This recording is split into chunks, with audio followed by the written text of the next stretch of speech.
সেটা হচ্ছে রাষ্ট্রপতি শাহাবুদ্দিন চুপ্পু পদে টিকে গেলেন বিএনপির কারণে। আমরা এটা দেখেছি, জুলাই আন্দোলনে পালিয়ে যাওয়া আওয়ামী লীগ ও বিএনপির ইচ্ছা না থাকায় নিষিদ্ধ হচ্ছে না।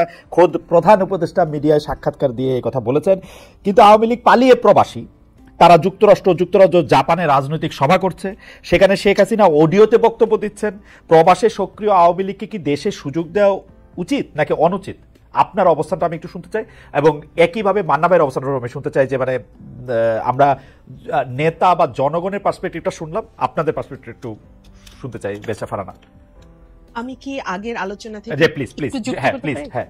আচ্ছা, দেখুন, বাংলাদেশের পলিটিক্যাল যে সিস্টেম, তাতে পার্লামেন্টারিয়ান কারা হবেন বা পার্লামেন্টারিয়ানদের কাজটাকে, যে সংসদ সদস্যের কাজ কি, এটা কিন্তু দেশের মানুষ খুব পরিষ্কার না। তারা মনে করে সংসদ সদস্যের কাজ হলো ব্রিজ, কালভার্ট, রোড নির্মাণ করা, এবং এটা নির্মাণ করতে গিয়ে তাকে সরকারের একেবারে সাথের লোক হতে হবে, তাহলেই তার পক্ষে সহজ হবে এই প্রকল্পগুলো পাশ করিয়ে নিয়ে আসা। এবং যারা সংসদ সদস্য হন তারাও বিশ্বাস করেন তাদের কাজ হলো এই ব্রিজ, রোড, কালভার্ট নির্মাণ করা, এবং এই নির্মাণ থেকে 10%, 15%, 20% তাদের পকেটে নেওয়া। এটা হচ্ছে একটা মিউচুয়াল আনরিটেন এগ্রিমেন্টের মতন, জেন্টলম্যান এগ্রিমেন্ট। কিন্তু আসলে তো একজন সংসদ সদস্যের কাজ সেটা নয়।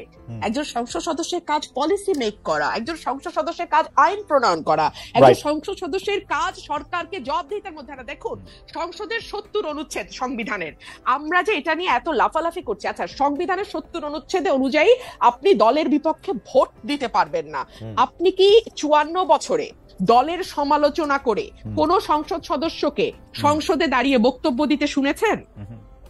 না, কিন্তু বেরসা ফারানা, আপনারা তো সংসদের বাইরে ছিলেন 15 বছর, আপনাদের তো 70 অনুচ্ছেদ ছিল না। আমরা কি দেখেছি আপনারা দলের সমালোচনা করে পল্টন ময়দানে বক্তৃতা দিয়েছেন?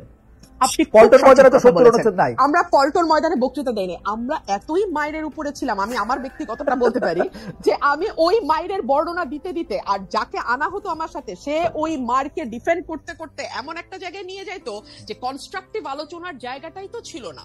আপনি বলেন তো, সাংবাদিক হিসেবে খালেদ মহিউদ্দিন গত 15 বছরে যদি দুই দল নিয়ে এসে বসছেন, কোন কনস্ট্রাকটিভ আলোচনা সেই অর্থে গঠনমূলক আপনারা কি করতে পারছেন? খালেদ ভাই, ছিল না, ওই পরিবেশ ছিল না। এটা বইলা তো লাভ নাই। তো এখনই বা কত গঠনমূলক আলোচনা হয়, এই প্রশ্নও তো আমি বলতে পারি। আমি তো তবু কিছু কথা বলি ভাই, হ্যাঁ, এর বাইরে তো আমি আর কাউরে কোনো কথাও বলতে শুনি না।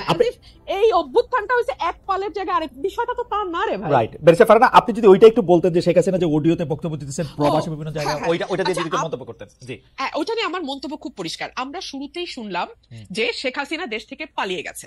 পালাতে দিল কারা? এক, কেন তাকে, আমি জানি সেনাবাহিনীর সাহায্য নিয়ে তিনি বিমানে করে পালিয়ে গেছেন দেশ থেকে।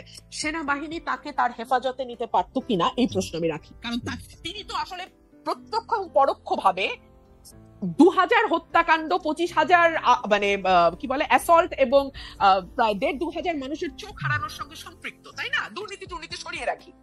2 হলো 800 সামথিং এর একটা তালিকা নাকি ছিল সেনাবাহিনীর কাছে, যারা তাদের হেফাজতে ছিল। সেই তালিকায় কাদের নাম ছিল এখন পর্যন্ত আমরা জানি না। তারা দেশ থেকে পালালো কি করে, বা আদৌ পালিয়েছে কিনা তাও আমরা জানি না। আচ্ছা, আমরা অল্প কিছু লোককে বিচারের আওতায় আনতে দেখলাম, এবং ফর এক্সাম্পল সালমান এফ রহমানের বিরুদ্ধে খুনের মামলা। আরে যার বিরুদ্ধে আপনি শেয়ার কেলেঙ্কারি নিয়ে কিংবা ব্যাংক লোপাট নিয়ে বা এস আলমের বিরুদ্ধে ব্যাংক খাওয়া নিয়ে মামলা করতে পারেন, তাদের বিরুদ্ধে আপনি 300 দিতে গেলেন। মানে যার যেদিকে যাওয়ার কথা না, তারটা সেদিকে গেলেন। এতে হয়তো মামলার মেরিট কমে যায়, জনগণের বিশ্বাস কমে যায়, এবং last but not the least, মানুষ মনে করে ওরা তো এখন পাওয়ারে নাই, এখন সব ওদের বিরুদ্ধে ঢালাও মামলা হবে। আবার যখন ওরা পাওয়ারে আসবে, তখন এগুলো সব ঢালাও মামলা হিসেবে বাতিল হয়ে যাবে। এবং কালচারের মধ্যে আমরা চলতেছি।